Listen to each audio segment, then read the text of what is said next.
Om Sai Ram, Chapter 5, Shri Sai Nathai Namaha. Baba's return with Chand Patil's marriage party, welcomed and addressed as Sai, contact with other saints, his dress and daily routine, the story of the Padukas, wrestling bout with Mohdin and change in life, turning water in Guru Johar Ali, wrestling bout with Mohdin Tamboli and changes in life. To return to other stories of Baba, there was a wrestler in Shirdi by name Mohdin Tamboli. Baba and he did not agree on some items and both had a fight. In this, Baba was defeated. Thenceforth, Baba changed his dress and mode of living. He donned kafni, wore a langot waistband, and covered his head with a piece of cloth. He took a piece of sackcloth for his seat and sackcloth for his bed, and was content with wearing torn and worn out rugs. He always said that poverty is better than kingship, far better than lordship. The Lord is always brother of the poor. Gangagir was also very fond of wrestling. While he was once wrestling, a similar feeling of dispassion came over him, and at the proper time he heard the voice of an adept saying that he should wear out his body playing with God. So he too gave up sansara and turned towards God realization. He established a mutt on the banks of the river near Pontambe and lived there with disciples. Sai Baba did not mix and speak with the people. He only gave answers when he was questioned. By day, he always sat under the neem tree and sometimes under the shade of a branch of a babul tree near the stream at the outskirts of the village. In the afternoon, he used to walk at random and go at times to Neemgaon. There he frequented the house of Bala Sahib Dengle. Baba loved Mr. Bala Sahib. His younger brother, named Nana Sahib, had no son, though he married a second wife. Bala Sahib sent Nana Sahib for taking darshan of Sai Baba, and after some time, with his grace, Nana Sahib got a son. From that time onwards, people began to come in numbers to see Sai Baba, and his fame began to spread and reached Ahmednagar. From thence, Nana Sahib Chandurkar and Keshav Chidambar and many others began to come to Shirdi. Baba was surrounded by his devotees during day and slept at night in an old and dilapidated masjid. Baba's paraphernalia at this time consisted of chilim, tobacco, a tamrail, long flowing kafni, a piece of cloth round his head, and a satka which he always kept with him. The piece of white cloth on the head was twisted like matted hair and flowed down from the left ear on the. This was not washed for weeks. He wore no shoes, no sandals. A piece of sackcloth was his seat for most of the day. He wore a kapin waistcloth band for warding off cold. He always sat in front of a dhuni, facing south with his left hand resting on the wooden railing. In that dhuni, he offered as oblation, egoism, desires, and all thoughts, and always uttered Allah Malik. God is the sole owner. The masjid in which he sat was only of 2 room dimensions, where all devotees came and saw him. After 1912 AD, there was a change. The old masjid was repaired and pavement was constructed.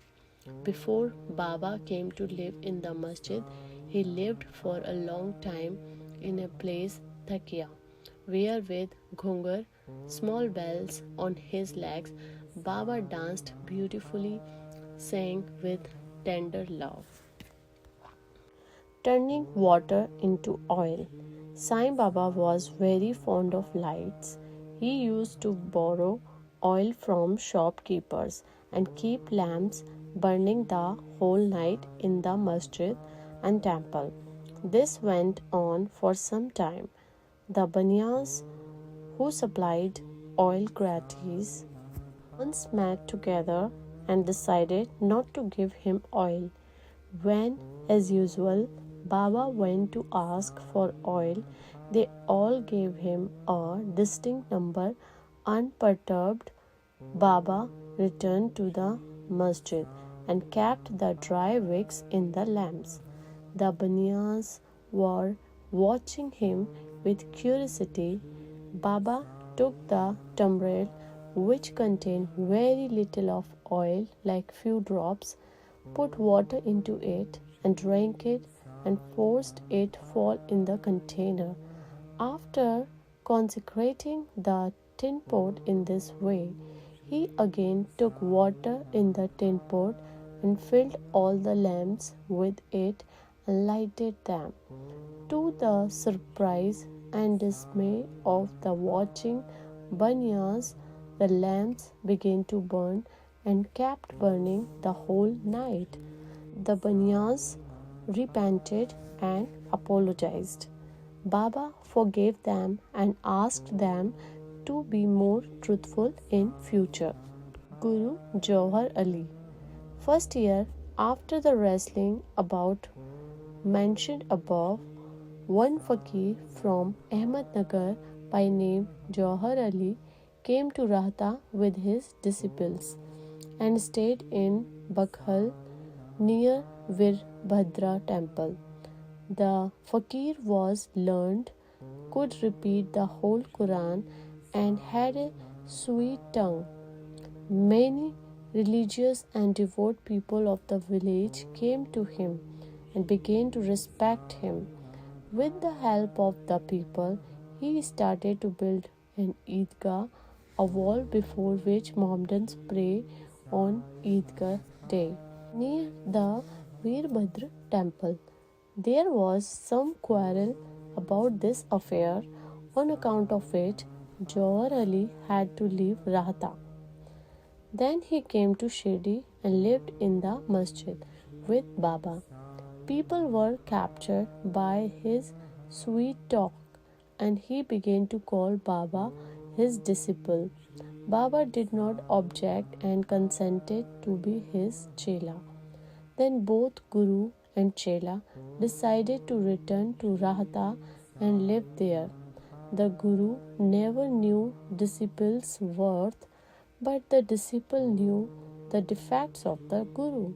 Still, he never disrespected him, observing carefully his duties. He even served the master in various ways. They used to come to Shri off and on, but their mainstay was in Rahta. The loving devotees of Baba in Shri did not like that Baba should stay away from them in Rahta, so they went in a deputation to bring Baba back to Shri. When they met Baba near the Eidgah and told the purpose for which they came, Baba said to them that the fakir was an ill-tempered fellow. He would not leave him and that they should better return to Shri without him before the fakir returned. While they were thus talking, the fakir returned up and was very angry with them for trying to take away his disciple.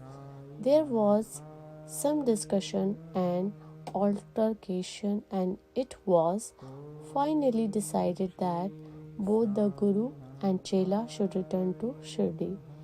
And so they returned and lived in Shirdi. But after a few days, the Guru was tested by Devidas and he was found wanting. 12 years before Baba arrived in Shirdi with the marriage party, this Devidas, aged about 10 or 11, came to Shirdi and lived in the Maruti temple. Devidas had fine features and brilliant eyes, and he was dispassion incarnate and Janani. Many persons named Tatya Kote, Kashinath, and others regarded him as their guru. They brought Javhar Ali in his presence, and in the discussion that followed, Javhar was worsted and fled from Shirdi. He went and stayed in Bijapur and returned after many years to Shirdi and prostrated himself before Sai Baba.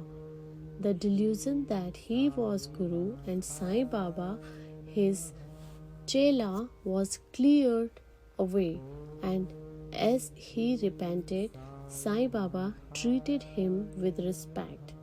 In this case, Sai Baba showed by actual conduct how one should get rid of egoism and do the duties of a disciple to attain the highest and with self-realization.